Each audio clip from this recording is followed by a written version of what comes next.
Hello, hello. My name is Tom Cody. I am doing tours and running programs here at the museum, mainly administrative work.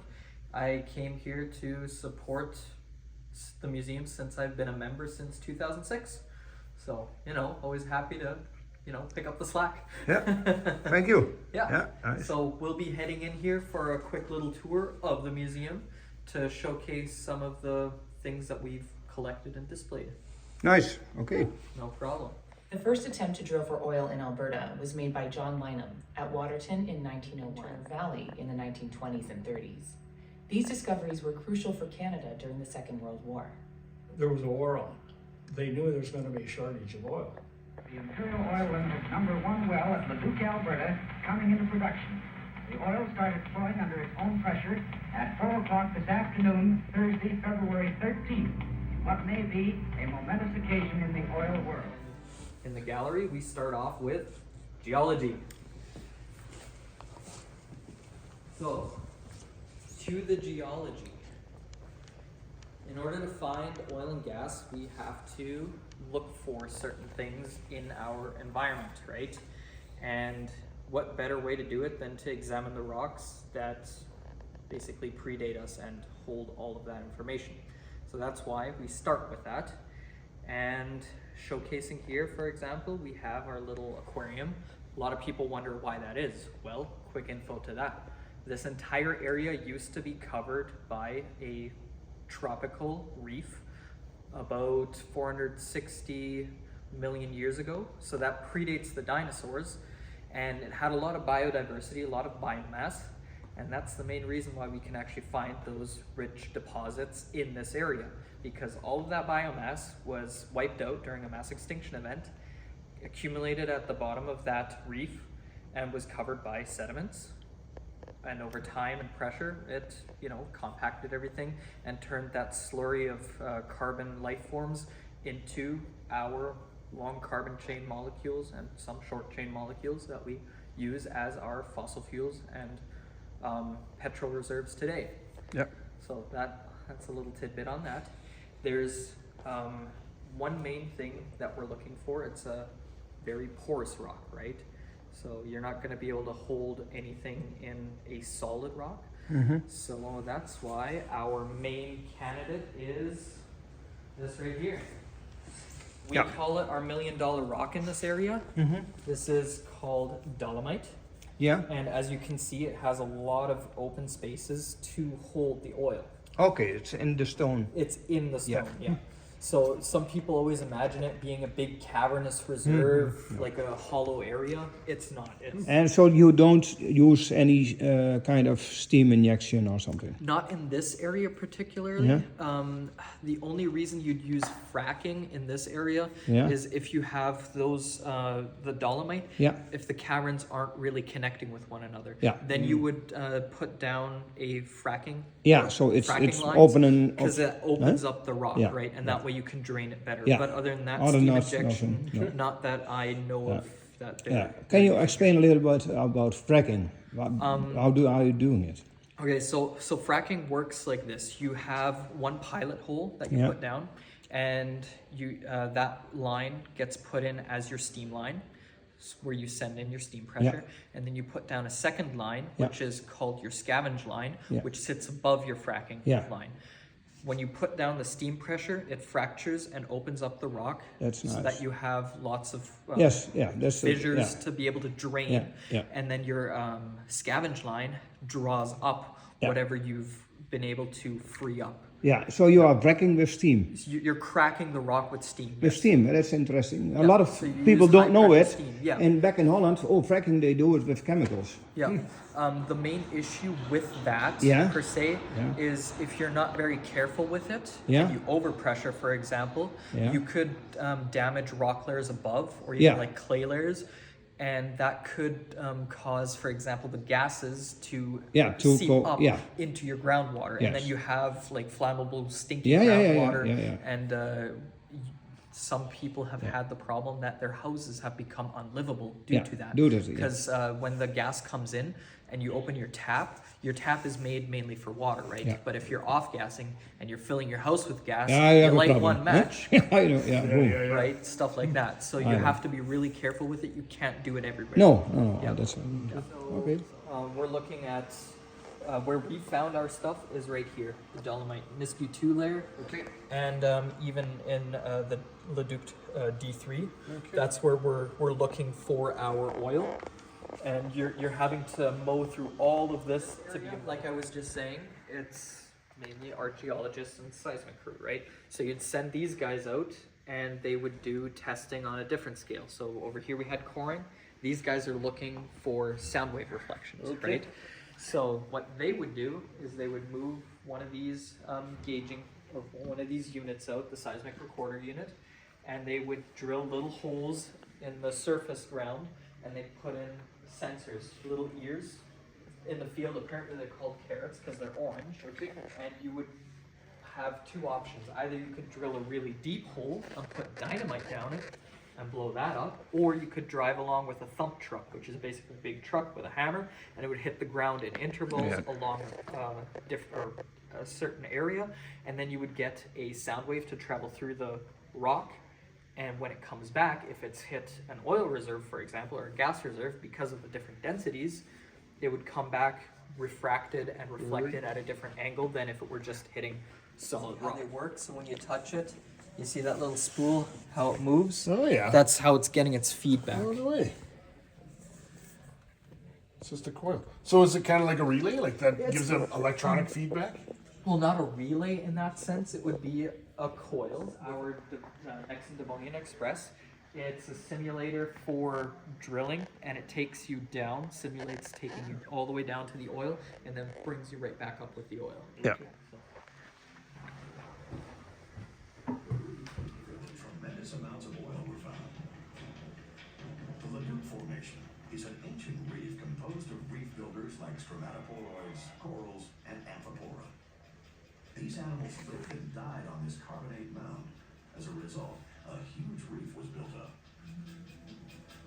The Leduc Reef grew to a height of 275 meters, about 1.5 times taller than the Calgary Tower. The reef formed in a warm tropical sea, similar to today's Great Barrier Reef in Australia.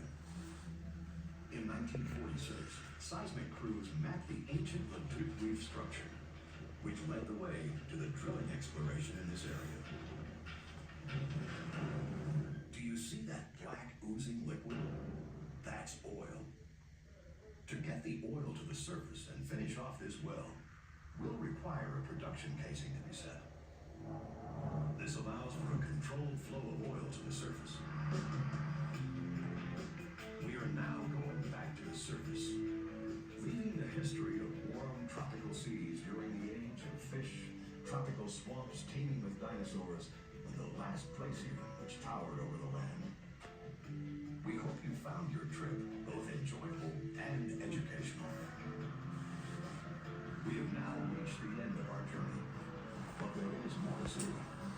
If you want to know more about the oil and gas industry, look around the center, visit our bookstore, or inquire about courses offered here. Check out our website.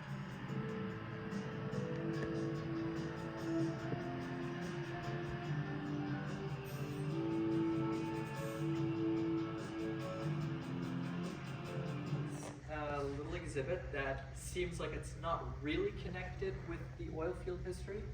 Fun fact though, it is. It's very closely connected because the drillers, the rig hands, they would need a place to stay, right? So this exhibit is on life in and around Devon.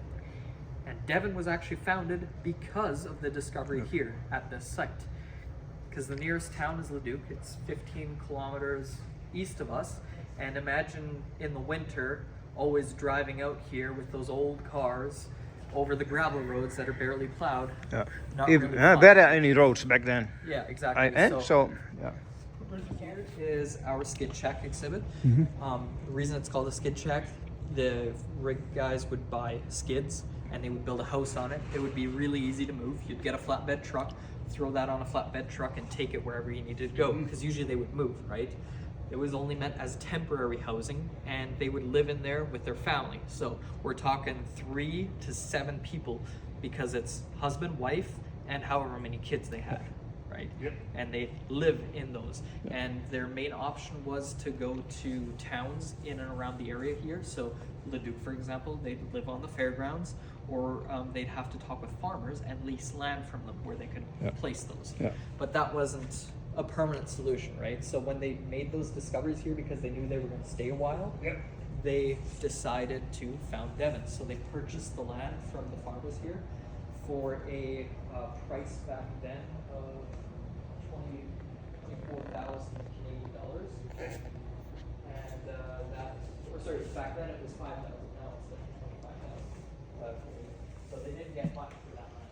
Oh. Like with the That's big as 28,000. or 28,000. Yeah.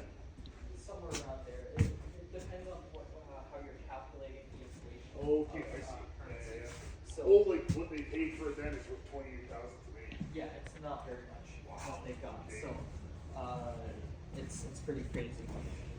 So since you're from here, you probably know about mineral rights and surface access rights. A little bit. Over here, we have the original bit that was actually used right there. Oh, The this original one. bit that was used to drill down Interesting. to the oil here at Yeah. the site. And the oil well itself sits about 1,500 meters down. Oké, 1,5 kilometer. Ja, Ja. 1,5 Kilometer. Ja, 1,5 kilometer. Und in Schonebeek is das so in between 800 and 900 meters. Okay, so not all too Too deep, eh? Not all too deep. The shallowest, or one of the shallowest wells, one of the first ones that were discovered in Canada, was out by Oil Springs in, I think it was Ontario. Yeah. And that well was 20 feet, is what they say now. So that's what, 6 meters? Yeah. 6, 7 meters? Oh, That's not all too far. no. They dug that by hand, actually. Yeah, I think so. Yeah. Wow. Nice. Sometimes it's right underneath the surface. Yeah, yeah. Some people actually make the joke that you could probably walk out with your shotgun, blow a hole in the ground, and you could. Yeah. Oh, interesting. Yeah. Yeah. Okay. Separate the fracts. That's how you can tell how deep that reservoir is. So you already get an idea of it. Right. Right. And when you're putting the yeah. And then over here we get to our main portrait. So this is actually the portrait of the oil discovery. Okay. This was taken Before they- 3 hours before they actually struck the oil. They were hoping to strike at around 1300, so 1 p.m. for those Oh, yeah, of you that yeah. don't know military time. But yes, so they were hoping to discover it, so that's why they had a whole bunch of people out. They had their reporters, all the rig hands, a whole bunch of the other employees, all waiting, but they never struck it. And it was a really cold day. So February 13th, 1947, wasn't very pleasant. So what you can notice right here, they have blankets on their vehicles, right? To make sure that you don't freeze out your lines. And fun little tidbit, this license plate on the car, Hey. right here, it was actually donated by that guy. He was like, well, I still have the car. I'm selling the car though. Do you want the license plate? No Can't way. give you the car, but I'll give you the license plate. Beautiful. Yeah.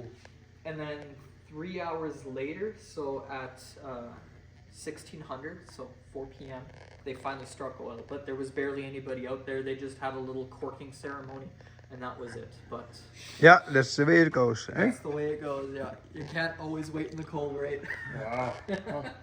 No kidding. And when they hit it, was it enough pressure? They spewed everywhere, or was Well, you still have spewage, Yeah. but it's very important. So basically, you need certain supplies to make sure that you're not breathing in all of the toxic vapors or particulates that are down in the mines. Yeah. And there've been a whole bunch of disasters. And before they actually had respirator equipment, one of the little fun facts, you know how they made sure that you were able to survive down in the mines? Yeah. What do you You think? had a little Tweety bird. Yeah. the canaries? Yeah. right? Yeah, they did. And if the canary Guys. dies, you knew it was gonna get. You better drilling then and now. So it all started with cable tow rigs. So that's these wooden ones right here. And fun little fact, Dan Claypool, the guy who founded the museum, his forefathers were actually carpenters, and they would build rigs like this. Sure. So he comes from a mainly farming background, like he was a farm boy, but he made it big in the oil industry. That's how that started. And these rigs were basically, if you want to look at it that way, a glorified jackhammer. Okay. Yeah. So here we have a little better display. So you have these reservoirs on the side, and this would be where your drilling mud is located. So your drilling mud serves multiple purposes. The main purpose is, well, you're drilling, right? So you don't have any fluting on it, like in a metal drill bit or wood drill bit, which transports your chips up. So you have to get your chips out. That's what the drilling mud mainly does. It also lubricates your bit, cools your bit, and most important of all, it plugs the hole. This is the plug? This isn't the original blowout preventer from it. It is a blowout preventer. As you can see over time, because you're putting high pressure fluids through it, it's going to wear out your valve, right? Okay. So that's why you need to do checks on it. Back in the day, they would do a check like every 72 hours, which wasn't very good practice, right? Because you never know, because like I said, you're putting pressure through it and high velocity streams. It's not easy on the equipment. And nowadays they're doing checks at least every 24 hours to make sure that the equipment is actually functioning. Something like that out. What do you use? Well, what do they do? in the cartoons? Explosive. Explosive, right? So Reddit Air, he actually bought a D8 Caterpillar, loaded it with TNT, throttled it up, released the clutch, and just let it drive into there. And then when it hit reached the well, blew it up. That puts out the fire. Well, because the explosion displaces the oxygen, right? So it has nothing to burn. And then all you have to deal with is maintaining the spillage. Fun little fact, from this disaster, they recovered less than 1% of the oil. I mean, 7 months of spewing, and then it goes up in flames, right? So Yeah. not very good. Directional drilling model. So when we're doing what we just talked about, fracking, right here, the one in the back, that would be what a fracking setup would look like. So in the bottom, you have your steam pipe, and then they're currently drilling. So the top line would be your scavenge line. Okay. So the bottom line would be slotted. That's where you inject your steam. It would the high pressure steam would fracture the rock, open that up, and then your scavenge line above it would draw out whatever you were able to free up with the steam pressure. Yeah. And then directional drilling. So the main reason is, like I said, your pores don't always connect along or across larger fields. So what you would do is you would have one pilot hole, that where you're not drilling all of that depth down again in a different location, and you're also saving those surface rights, surface access rights, and you just go out from your pilot hole, right? And you can go out about 2 miles from your pilot hole in a horizontal direction. So it's quite a ways, cool. right? 3.5 kilometers something. Yeah. Yeah. And because Canada works so closely with the U.S., they still hang on to the imperial system. I'm not a big fan of it, but you know what? It's what most of the information's given out here. A display of pump track. Yeah, sorry. Yeah. You know what other names these guys might have? Another donkey. Donkey, all kinds of. Jack, grasshopper. They have so many nicknames. I know. It's pretty funny. When I heard it the first time, I was like, what? Ja, not a donkey. Het is pferdenkop in Duitsland. Genau, Pferdekopf. Ja. Ja, horsehead. Yeah. Also, horsehead. Yeah. Yeah. Pretty neat. Je kan het een jaarknikker. Jaarknikker. So then over here to what I told you guys. Yeah. The most important part, right? So you can see what the bit does for action down on the ground, right? So it grinds against the surface, and that's how you still have underwater blowout preventers and the whole 9 yards, the same as home. So you probably know of the BP oil disaster in the Gulf of Mexico. So same thing there, right? The blowout preventer failed, it started spewing everything out. They were doing a whole bunch of underwater work to try and maintain everything, and the cleanup is nasty. Yeah, for sure. And back here, we have some more dioramas of Yeah. rigs. And then our main diorama, what I wanted to mention earlier, like I said, the CP hybrid. So this is what it would look like. Yeah. So in the front we saw our cable tool, our conventional, and the jackknife. This is the cable, coil tube hybrid. And that's the predominant way. That's the predominant way they would do it now, just to be able to do it faster. Right. Yeah. Give an example of what that cable is. So what that means, like they'll have battery operated ones, where you have batteries in the field. So then, is this this pipe is totally the way it's constructed has the drilling rig at the front or the drilling No, shed you at the still front? screw that segment Okay, on. I see. Like that's a separate segment. Because that doesn't bend. But no, right? that doesn't bend. Right. Right. Well, let's just say this way. Depending on if it's meant for directional drilling or not, Sure. it will or will not have that function. Steel, if you're going up to diameters of like 20 centimeters, when we turn things, because I did some metal manufacturing for the jet engine company I worked for, we were using speeds of like 20 RPM Okay. to mill steel Yeah. at diameters like 30, 25 to 30. Discovered oil underneath the town. Okay. Before they did most of the directional drilling, they would get a slant rig out. Yeah. So they'd put one of these up and they'd just drill down at an angle continuously. What kind of years? The 70s or something? But 19... the 30s already. Yep. So like I said, before the directional drilling became as viable and Yeah. Yeah. Interesting. crazy stuff, right? Oh yeah. It's just fascinating. All the innovation. Like I love the technology that they just come up with over the years to Yeah. improve. And it keeps progressing. Oh yeah.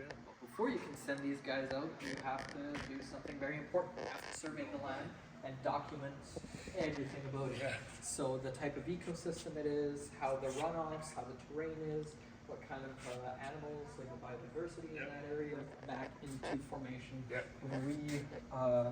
Redo all the water gravity drainage. So this is where you put in the steam. The steam melts out the bitumen from the rock, and then you have your scavenge line that picks that up and basically drains it. So that's how that would function in the end. Once you've drilled for the oil, you've set up your pump jacks to get it out of the ground. You need to transport it, right? So you put in pipes for kilometers on end, and you need to maintain that, right? Yeah. So we have what are called pigs. And you Oh, yeah. know why they're called pigs? They used to be made out of hay or steel wool, and when they sent them through the lines, they would squeal. Oh no way. Oh yeah. So that's why they called them pigs. And nowadays they actually have an acronym for it, which is Pipeline Inspection Gauge. Okay. So this one would be a smart pig because it has sensors on it to be able to actually pick up, monitor, and store data on the pipe. So the first instance, you have a plunger in here. Yep. That separates your product from the electronics. Yep. Then you have your brush heads. They clean off the inside face because sometimes you have deposits that build up and you don't want to run the equipment over those deposits because they're going to basically cause failures in your regions. Yeah. You're not going to have a very clear region. Then these are your eddy current inspection feelers. So they set against the pipe. They send out a magnetic pulse. And if you have any erosion, pitting, fractures, that magnetic field gets broken. Okay. Actively right now, we are actually trying to build up our volunteer base again, due to the fact that most of our volunteers were from back in the day and have passed away over recent years. Okay. And since we haven't actively been recruiting, that number has dropped. Okay. And right now we're at an all-time low due to the fact that we were actually closed for the last year, that we only have 2 active volunteers Oy. right now. Yeah. So we want to build that number up Yeah, again so- to be able to, you know. Yeah. So you're actually looking maintain. for younger people, I think, then Yes, also. mainly A because mix, most of the work that needs to be done, I think it's interesting Yeah, because it'll it build is. skills Yeah. that you sometimes don't even get to have in the field. No. Yeah. And it builds up a community, right? Also, yeah. It's nice to see to educate younger people and to inspire them. This is the right word. Yeah, and if you're like all of this history, if all of the older generation passes on, Yeah. who's going to actually transmit that knowledge, right? The knowledge, that's important. You have the knowledge, show it, take Yeah. it from the history to the future. So that's why very some important. of the films you can see Yeah. here, they're actually video documentations, Yeah. First-hand accounts from rig workers. Yeah, So right here where we saw the portrait, Yeah. there's a video that's running on that corner podium. Yeah. That's a video that was made as a video documentation about Leduc number 1 Yeah. from the workers that worked on that yeah, rig. yeah. Yeah.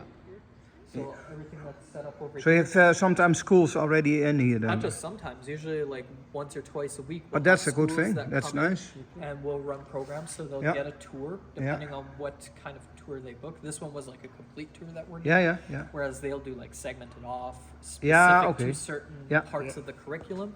And then we do experiments out back here. So Yeah. we'll Yeah. show them things like what does an oil, how does oil react when Yeah. it hits water? How do we clean up an oil Okay. spill? Stuff like that, Yeah. right? To get them involved, get them to interact.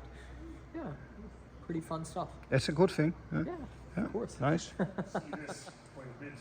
Yeah, so this would be a production facility for gas. Okay. So you get it out of the ground, you store it, and then you have your purification, your filtration, Yeah. where you can split it off, because your gas isn't just one component, like I said, because it's coming out of the ground, it's probably like at least 3 different carbon chain Yeah. points.